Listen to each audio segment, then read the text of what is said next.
Hello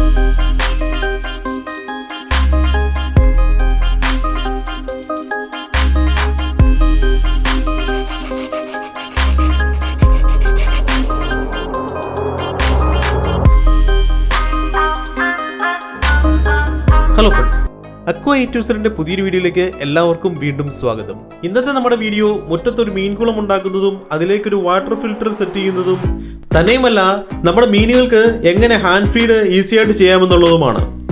അതുകൊണ്ട് നിങ്ങൾ video skip ചെയ്ത് മുഴുവനുമായി കാണാൻ ശ്രമിക്കുക. അതുപോലെ തന്നെ നിങ്ങൾ ഇതുവരെ നമ്മുടെ ചാനൽ സബ്സ്ക്രൈബ് ചെയ്തിട്ടില്ലെങ്കിൽ ദയവായി ചാനൽ സബ്സ്ക്രൈബ് ചെയ്യുക.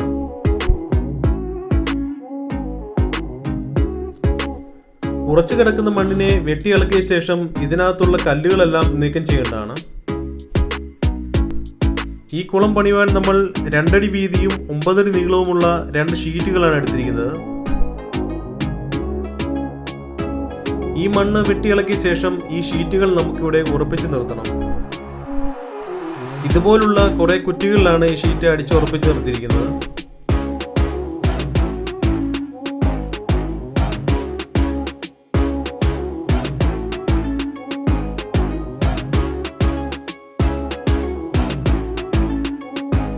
അടുത്തതായി നമുക്ക് കുറച്ച് PVC പൈപ്പ് സെറ്റ് ചെയ്തെടുക്കണം. അതിനാദ്യമായി ഈ പൈപ്പ് ഇങ്ങനെ ചെരിച്ച് കണ്ടിച്ചെടുക്കണം.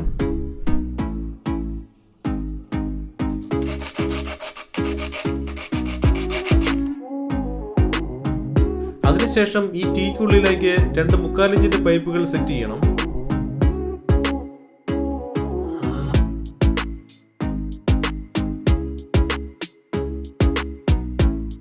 ഈ ടീക്ക് മുകളിലേക്ക് നമ്മൾ കണ്ടിച്ചു വെച്ച ഈ പൈപ്പ് നമുക്ക് സെറ്റ് ചെയ്യാം.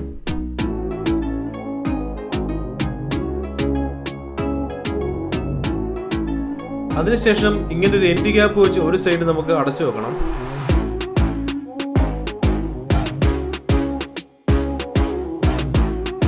ഈ പ്ലാസ്റ്റിക് ആണ് വെള്ളം പിടിച്ചിട്ട് നമ്മൾ കുളത്തിൽ ഉപയോഗിച്ചിരിക്കുന്നത്. ഇതിന്റെ അടിയിലും സൈഡിലുമായി കട്ടിയുള്ള ചാക്കുകൾ വിരിച്ചിട്ടുണ്ട്. ഇത് വളരെ കോസ്റ്റ് കുറഞ്ഞൊരു പ്ലാസ്റ്റിക് ഷീറ്റാണ്. ഇനി നമുക്കിതിലേക്ക് വെള്ളം നിറയ്ക്കാം. ഈ പ്ലാസ്റ്റിക് ഷീറ്റിന് 1 കിലോയ്ക്ക് ഏകദേശം 250 രൂപ വിലയുണ്ട്. ഈ കുളത്തിന് ഏകദേശം 20 അടി നീളവും 4 അടി വീതിയുമാണുള്ളത്. വളരെ കോസ്റ്റ് കുറഞ്ഞ രീതിയിലാണ് ഞാൻ ഈ കുളം ഇവിടെ സെറ്റ് ചെയ്തിരിക്കുന്നത്. ആകെ നമുക്കിതിൽ മുടക്ക് വന്നിരിക്കുന്നത് ഈ പ്ലാസ്റ്റിക് ഷീറ്റിൻ്റെ പൈസ മാത്രമേ ഉള്ളൂ. ഈ കുളത്തിലേക്ക് കഴിവതും ഇറങ്ങാതിരിക്കുകയാണ് നല്ലത്. വളരെ കട്ടി കുറഞ്ഞ പ്ലാസ്റ്റിക് ആയതിനാൽ നമ്മൾ ഇറങ്ങുമ്പോൾ ചെറിയ കല്ലുകൾ പോലും ഇതിൽ തുള വീഴാൻ ചാൻസ് ഉണ്ട്. ഫ്രിഡ്ജ് ബോക്സുകളെക്കാളും ലാഭമാണ് ഇങ്ങനെയുള്ള കുളങ്ങൾ. കാരണം ഒരു ഫ്രിഡ്ജ് ബോക്സിന് ഏകദേശം 150 രൂപ മുതൽ 200 രൂപ വരെ മാർക്കറ്റ് വിലയുണ്ട്. ഇത് ഏകദേശം 250 രൂപ മുടക്കിയാൽ നമുക്ക് 20 അടി നീളത്തിലുള്ള ഒരു വലിയ കുളം നിർമ്മിക്കാൻ സാധിക്കും. 12 അടി, 18 അടി, 24 അടി ഇങ്ങനെ പല വീതികളിൽ ഈ പ്ലാസ്റ്റിക് മാർക്കറ്റിൽ അവൈലബിൾ ആണ്. നീളം നമ്മളുടെ ആവശ്യാനുസരണം അളന്നുകൊണ്ട് പോയി നമുക്കിത് മുറിച്ചു മേടിക്കാവുന്നതാണ്. നമുക്കിനി ഇതിലേക്ക് മീനുകളെ ഇടാം.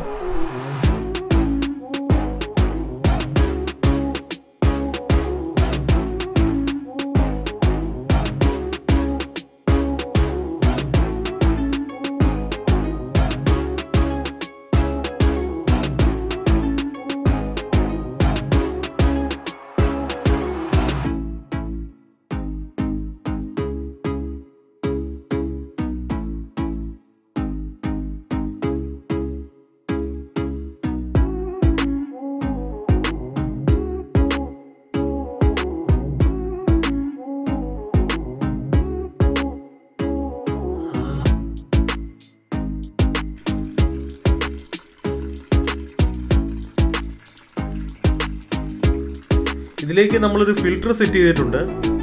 ഇതിലെ വെള്ളം സബ്മേഴ്സിബിൾ പമ്പ് വഴി ഫിൽറ്ററിൽ ചെന്നിട്ട് തിരിച്ച് കുളത്തിലേക്ക് തന്നെ വീഴുന്ന രീതിയിലാണ് സെറ്റ് ചെയ്തിരിക്കുന്നത്.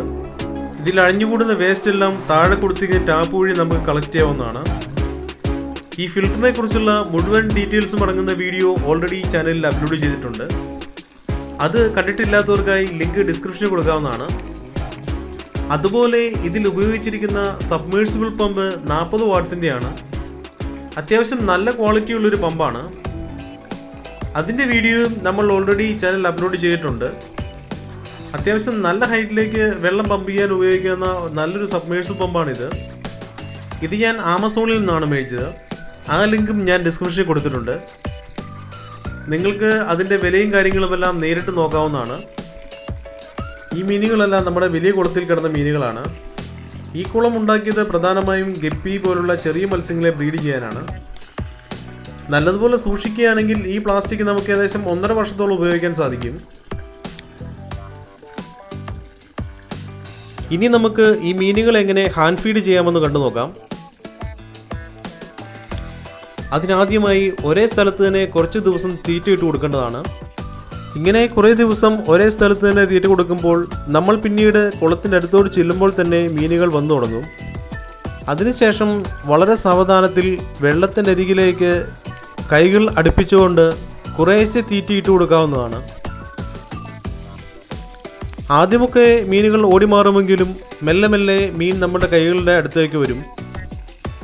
അപ്പോൾ സാവധാനത്തിൽ കുറേശ്ശെ തീറ്റയിട്ട് കൊടുത്താൽ മീനുകളെല്ലാം നമ്മളുടെ അടുത്തേക്ക് വന്ന് പതുക്കെ തീറ്റ തിന്നു തുടങ്ങും. ഇത് കുറച്ച് ക്ഷമയോടെ ചെയ്യേണ്ടതാണ്. ഇങ്ങനെ കുറച്ച് ദിവസം ശീലിപ്പിച്ചാൽ മീനുകൾ നമ്മളുടെ കൈക്കുള്ളിൽ നിന്ന് തീറ്റ തിന്നാൻ തുടങ്ങും. കോയിക്കാർപ്പുകളാണ് ഇങ്ങനെ ഏറ്റവും കൂടുതൽ നമ്മളോട് അടുക്കുന്നത്.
ഓക്കെ ഫ്രണ്ട്സ്, നിങ്ങൾക്ക് ഈ വീഡിയോ ഇഷ്ടമായെങ്കിൽ ചാനൽ മറക്കാതെ സബ്സ്ക്രൈബ് ചെയ്യുക.